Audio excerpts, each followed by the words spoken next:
Hasselblad SWC series wide angle cameras. Absolutely fantastic, dedicated wide angle cameras with a 38mm non-retrofocus lens. I've talked in the past about these. My last video covered predominantly the variants available and quickly ran through the various features of the camera. What I'm going to do now is just talk about what you need to check if you're looking at buying one of these second-hand.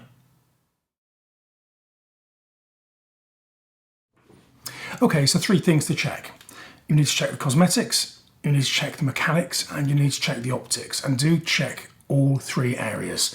Don't just put a film in it and assume that it's okay because the results are good when you get them developed. You can have issues with these cameras that will not necessarily show themselves when you take test shots. So absolutely take test photographs, no issue with that at all, but do run through these checks as well. So first of all, just look at the cosmetics. Have a look around the lens. Just make sure that there are no dings or scratches. The filter on these lenses is the filter thread rather, is very vulnerable. It's quite a chunky, heavy camera, and it's quite easy just to knock it on the front there. Make sure that's clean. Make sure the base is clean. If it's been heavily used, you'll see a lot of wear on the base plate. Take the back off the camera and just make sure that there isn't excessive wear here where the back has been clipped on and off. Somewhere, not an issue at all. These are working cameras, but you want to avoid cameras that have been heavily used. Also, have a look at the viewfinder very carefully. Again, they're very vulnerable. Two types of viewfinder. This is the later plastic one. There's also an earlier metal one. Just make sure they're in nice condition. And also on the later ones, the plastic one, make sure the bubble is still in the little spirit level at the top, because often the bubbles disappear, and try as I might, I've not been able to find a supplier that can replace the bubble. It's a silly little thing, but they are quite important when you're leveling these cameras. So make sure the bubble's there. Also, just look around the corners of the camera there, and the corners of the camera there. This is obviously a black model, and with the black cameras, as you'll see there, and you'll see around the bottom there, they do show wear a lot more easily than the chrome cameras. It's unusual to find one of these in black in totally like new condition, because the black paint does chip off so easily. So take that into account when you're looking. A few more signs of use on a black camera isn't that surprising. So once you've satisfied yourself that cosmetically it's in nice condition, then move on to the next step. Next thing to look at, the mechanics. Now, I'm not going to talk about the back. I have other videos about back, so I'll put a link up for those. Mechanically, it's predominantly the lens. Do check the viewfinder, make sure the viewfinder comes on and off. As I said, make sure the bubble is in the viewfinder. On some of the earlier cameras, the spirit level bubble is actually there, just on the top of the body. So again, make sure that the bubble is in existence still. First of all, just wind the camera on. Set it to its slowest speed. You can see it's this is a CF lens. I should point out this is the post 1980s version. There's a CT style lens as well. Again, I'll post a video to explain more about the differences. But for fundamentally they're very similar. But the shutter and aperture just set slightly differently on the earlier lenses. So set it to 1 second. Open it up at full aperture and just fire the camera. Click, whir, click. You should hear the shutter open. You should hear the shutter timer doing its stuff, the whir, and then click, you should hear the shutter close. What you don't want to hear is the shutter sticking or stammering.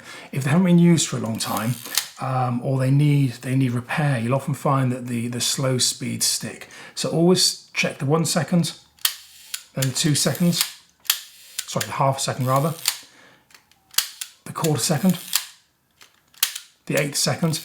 Now you're not timing it, but what you're doing is listening to see that the speed changes. And as long as it's not sticking or stammering, as long as you move to the higher speeds, it gets faster. You can be fairly sure that mechanically it's going to be sound. Move up to a 500th of a second on the top speed.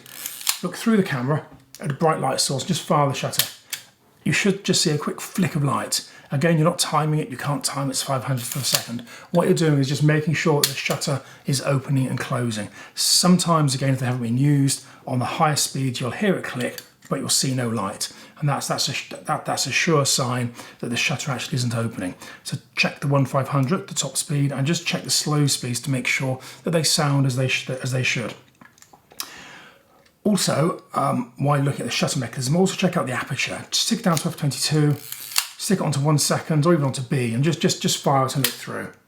And as you fire the shutter, there you should see that the aperture is forming a nice symmetrical shape.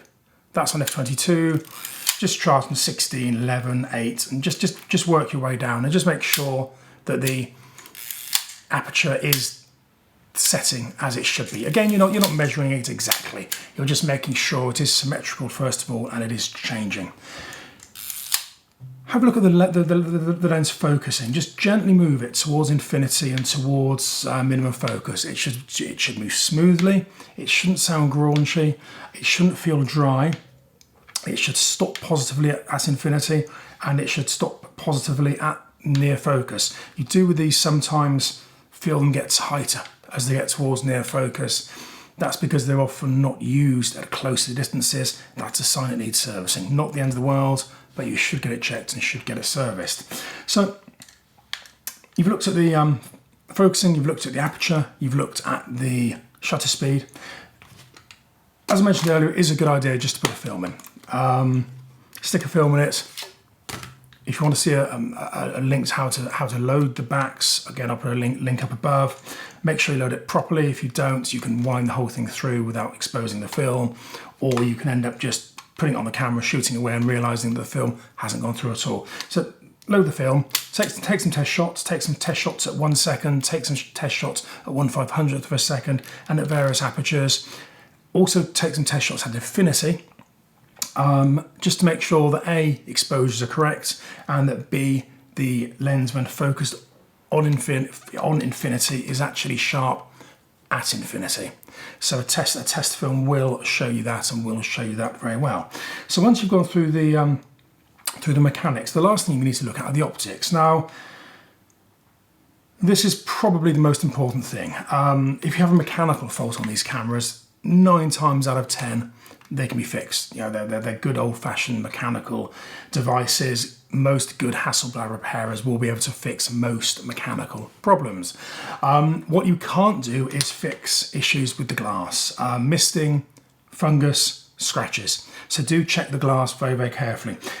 Check the lens and check the viewfinder. So make sure the viewfinder is nice and clean, and make sure the lens is nice and clean. To do that, take the back off, so dark slide in, slide the release on the top, back off.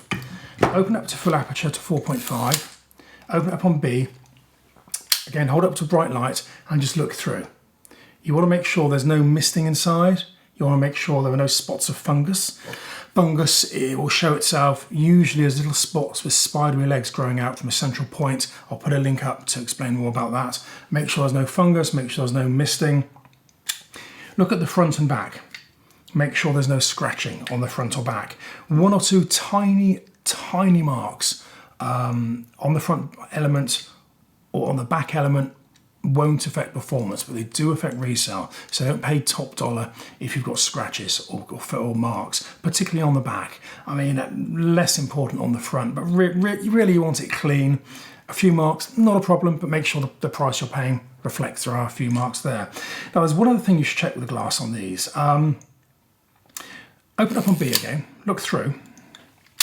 And when you look through the camera, you can roughly see where the shutter is. Now, the SWC series cameras do have an inherent fault, which doesn't cause any issues, but it's something you should know about. The shutter sits between the front element and the front section and the rear section. As you wind the shutter on, it's a leaf shutter, it flexes slightly. It's very, very close to the glass. If it has been used a lot, or if the shutter for whatever reason flexes a lot, it can just touch the glass.